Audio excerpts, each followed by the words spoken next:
Mwami Masengere, between me and you know that there are some people making money out of this. Era abasanyufu ennyo nga kino kigenda mu maaso because it makes them money.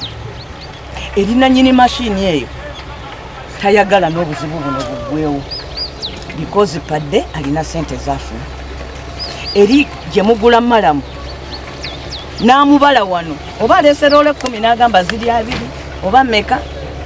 What you are doing, you are creating kitezini mukono. Ba politician bonna tekuli amanyi kigenda maaso wano. Kufena tekuli amanyi eyo machine mwagipangisawo, mugipangisa sente meka. Mala mumugula sente meka. Abakozi abali wano bali bameka, mubasasula sente meka. Naye because that thing continues coming. Nange ne bwe nali badde nga nze technical officer w'emukono naddala nga nnumirirwa nsawo yange nga nnumirirwa welfare yange nga serumirirwa kitundu. Abakulembeze mu district y'Emukono balabudde abakulu mu kitongole ekiddukanya ekibuga Kampala ekya Kampala Capital City Authority obuteetantala kutwala kasasiro waabwe mu kitundu ky'e Katikkolo ekisangibwa mu municipali y'Emukono. Nga bino babitegezeza Lord Mayor wa Kampala Salongerias Lukwago wamu ne banne abakedde okulambula ekifo ky'e Katikkolo. Wabula bano kibaweddeko okusanga ng'ekifo kino kyonna kijjudde kasasiro nga tewakyaliwe bayinza kumuyiwa. Nga wakati mu kulambula nga bali wamu n'abakulembeze b'Emukono nga bano batadde ku nninga abakulembeze ku lukiiko lw'ekikugu Emukono okubadde amyuka Town Clerk Majerani Luboyera wamu ne George Masengere babalage endagaano ekkiriza abakesisi okuyiwa kasasiro mu kitundu kino. Omubaka wa municipali ey'Emukono Honorable Betty Namboze Bakireke alumiriza akulira ebyobutonde bw'ensi Emukono George Masengere wamu ne banne okuba n'ekkobaana ery'okukola ensimbi mu kasasiro awatali kulaga nsaasaanya ng'agamba nti abakulembeze abalonde basuulibwa ettale nga tebamanyi ssente mmeka zisasulwa ku tractor 2 eziri e Katikkolo kusa n'abakozi abaliyo. Mwami Masengere, between me and you know that there are some people making money out of this. Era abasanyufu ennyo nga kino kigenda mu maaso because it makes them money. Erina nyini machine eyo tayagala n'obuzibu buno buggwewo because padde alina sente zafuna. Eri gye mugula malamu n'amubala wano oba aleesera ole 10 n'agamba ziri 2 oba meka. What you are doing, you are creating kitezini mukono. Ba politician bonna tekuli amanyi kigenda maaso wano. Kufena tekuli amanyi eyo machine mwagipangisawo, mugipangisa sente meka. Mala mumugula sente meka. Abakozi abali wano bali bameka, mubasasula sente meka. Naye because that thing continues coming. Nange ne bwe nali badde nga nze technical officer w'Emukono naddala nga nnumirirwa nsawo yange nga nnumirirwa welfare yange nga serumirirwa kitundu.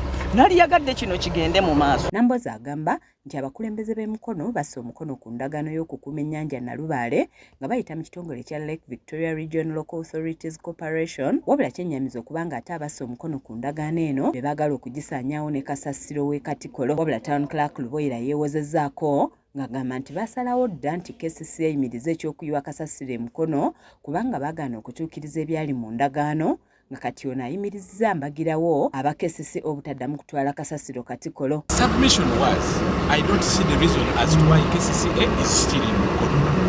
And we gave you only 1 week. Much as the council had talked about 2 weeks, nezizezera kusinga nga beeyongeza buki? 1 week wenjogerera kati ennaku 3 zetwabawa zaggwako kati ku ssaawa zino ffe tubagamba kimu era kinakiddamu kubanga nakyogedde executive ya meya were nti ebbanga likoze eki yawuliweddeko. Ye Lord Mayor Lukwago agamba nti gavumenti ekwate ku ttaka lyayo eriwe KCC esobole okuyiwayo kasasiro kuba nabo bakyerabiddeko nti ekifo ky'e Katikkolo kifunda ng'agamba nti bakooye okusuubizibwa ensimbi ezinaagula ettaka ezitajja. Batuwadde ne offer egamba nti kale waliwo ettaka lya gavumenti era mujje mulirambule tulabe oba kusobola okubaako erivaako. So mu bufunze position gye tuddayo nayo ng'eri very strong nti ekifo kino tetujja kwetaaga kukolawo kiteezi mulala. Bano yadde omutima oguyamba mugulabye bonna bagulina, bonna mujja kulowooza nti oba kino bakirina omutima oguyamba bonna bagulaze.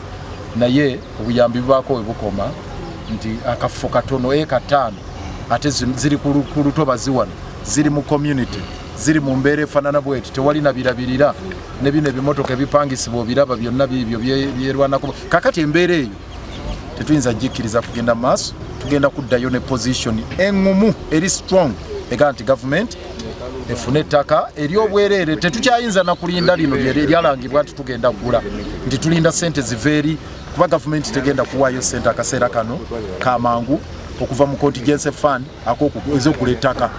Babatuuze bagamba nti ekivundu kibasuseeko ekibaviiriddeko n'okulumwa embuto olutatadde nga kati n'amazzi amayonjo ewaabwe gaafuuka lufumo. Batuwe ssente tubaviire tweyongere tukoye ekivundu. Nze gulaba olubuto lunnumidde ebbanga nga bwondaba lunnumidde tukoye ekivundu tutambule tubaveeko tinze wange bweyewo owulidde nye bajja kuto gavumenti ebintu byayo kitwale n'emyaka tetujja kumanya ssente obaziweze oba kitwagala kubaviira. Kaweesa Paul yakusakidde eggulire lino ku lwa KSTV Agale.